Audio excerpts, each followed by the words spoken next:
बिस्मिल्लाहिर्रहमानिर्रहीम। अस्सलाम वालेकुम नाज़रीन, मैं तो मेज़बान असगर गुजर तुसीं वेख रहे गुजर टीवी। हर रोज़ बेहतरीन ते आला क्वालिटी दे नूर लैके दोस्तों रही खातर होई दा। अज माशाअल्लाह बहुत ही खूबसूरत दोस्तों ने झोटी की वीडियो विखाण लगे हैं। दोस्तों झोटियां तो बड़ियां बड़ियां वेखनियां होनियां, लेकिन ये दोस्तों का शौक भी पूरा करावांगे।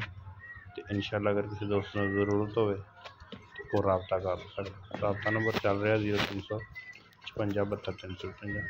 छोटी कम से कम उसकी महीना कढ़ेगी सूण की। छोटी की धौन फुल लम्मी है, निक्की निक्की सिंगी आ, मोड़ के काठा के विच रखी है। मूँह जनमन झोटी चौगी है, तो बंदा बराबर खड़ा हो तो सिर जिड्डी है। खुड्डा झोटी ने सोहना गोल आ, ना कि बरीक थन उंचों बना दे। फिर सोहना जिथों शुरू किया लिबास, सोहना थन बनाया।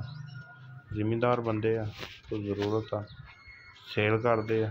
झोटी तैयार हुई तो हर बंद दोस्त नहीं पता 4-5 6-7 लाख की, लेकिन हर टाइम जी डिमांड है वो 4 लाख रुपये।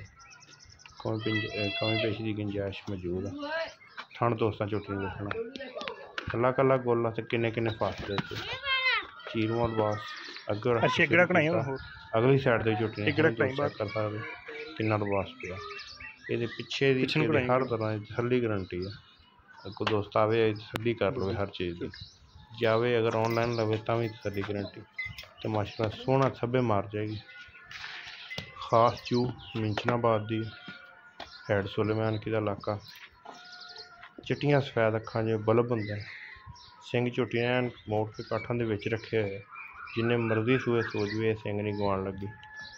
पैर मझ नूं गोल जिवें घोड़े के सुंभ होंगे, लत्तां मझ नूं तीर सीधियां फुल वड्डी छोटी नहीं पहले छोटी हो के पिछों उच्ची अग्गों नीवी, सुबह तो रख के शाम तक चिराई वाली।